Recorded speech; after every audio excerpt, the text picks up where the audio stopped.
welcome to lesson 3.8. Today we're going to be talking about using formulas. Now in order to use formulas, we need to know what they are.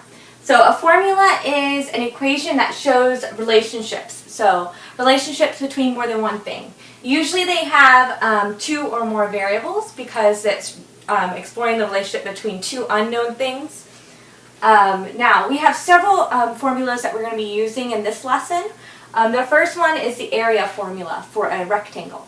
So a formula for the area of a rectangle is area equals length times width. Now the area is the space inside of a shape. So in order to find that, we need to figure out how many units are in between.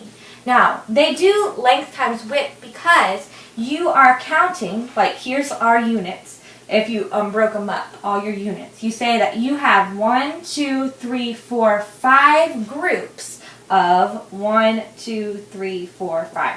So we have 5 groups of 5. So that's why we know that we're multiplying them together, the length by the width, because we have 5 groups of 5. You multiply them together and figure out that there are 25 units in between. So our formula for area is length times width for a rectangle. Now our formula for perimeter is there's several different ways of writing it. It's the same thing. So you could do perimeter equals length times length length plus width, or you could do it 2L plus 2W, or you could do P equals 2 times L plus W. Basically that's just all different ways of writing the same thing. Now the perimeter is the distance around an object, so that makes sense why we have to add it all up, because we're adding the length of this side plus the length of this side plus the length of this side plus the length of this side, and that'll tell us the total distance around. So in this, the last formula we need to know is a formula that relates distance and time and speed all together. So this formula is D, which stands for distance, equals rate times time. So basically, if you have any word problem that says so-and-so is going this many miles per hour, or we're going this many distance, how long it's going to take us to get there, anything like that, that's the type of formula that we'd use for that. Alright, let's go ahead and do a few practice problems. Alright, let's look at example number 1. Example number 1 says, how long does it take a zebra to travel 160 miles at the speed of 40 miles per hour? So first things first, we need to figure out what formula are we going to be using. Now, it talks about distance, it talks about speed, and we're asking about how long is it going to take us. So we are talking about D equals RT. So we're going to be using D equals RT formula. So first let's go ahead and pick out our numbers that we're going to use and figure out what part of the equation we're going to be solving for. Because we're not always solving for this part. Sometimes we're solving for one of these, which is what we're going to do in a second. So first we see that we have 160 miles. So that's our distance. So we're going to write 160 in that D spot. Another thing that we are given is 40 miles per hour. So that's the speed that we're going. So how fast are you going? 40 miles per hour. So that is our rate. So we're going to be plugging 40 in for R.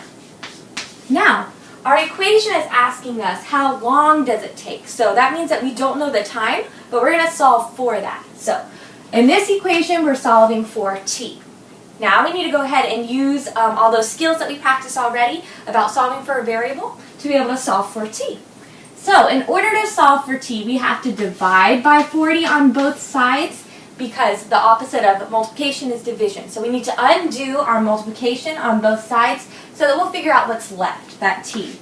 So our 40s are going to cancel out, and we're going to be left with T is equal to, so once you divide 160 by 40, you're going to get the answer 4.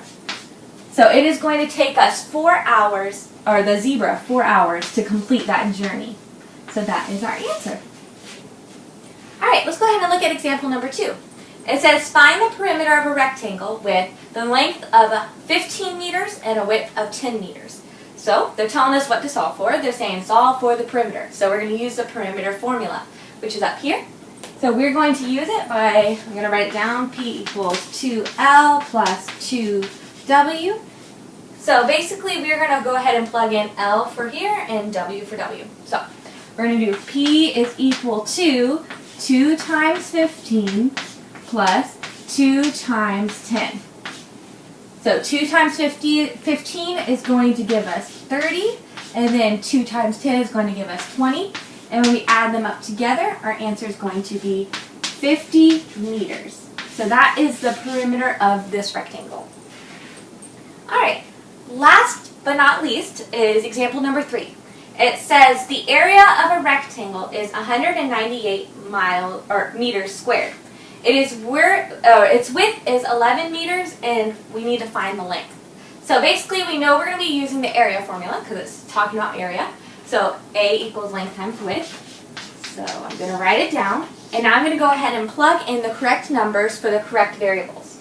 So it gives us the area. So we know that our area is 198 equals, its width is 11, find the length. So we do not know what the length is, but we do know that the width is 11. So we are going to go ahead and solve for L. So in order to do that, we need to do the opposite of multiplication, which is division. So we're using the inverse property. We're going to divide by 11 on both sides. So let's go ahead and divide 198 by 11. So 11 goes into 19 one time. 11, subtract, we're going to get 8. Bring down our 8. We know that 8 goes into that to give us 88. So our answer is 18 meters. All right. Make sure you have your notes done and make sure you've watched these examples. If you have any questions, rewind it one more time to watch it, or come and bring your questions into class and I'll be happy to answer them. Let's go ahead and do a few problems on your own. All right, you have a few problems to do for me. Number 1, it says, how long would it take a dolphin to swim 168 miles at 12 miles per hour? So go ahead and solve for that. Number 2, it gives you a rectangle. It's 2 kilometers by 15 kilometers. And you need to go ahead and find both the perimeter and the area of that shape. Number 3, you're given a rectangle and you have to solve for the width. So use the formula for the perimeter to be able to solve for that missing value. All right, good luck. We'll see what you get tomorrow.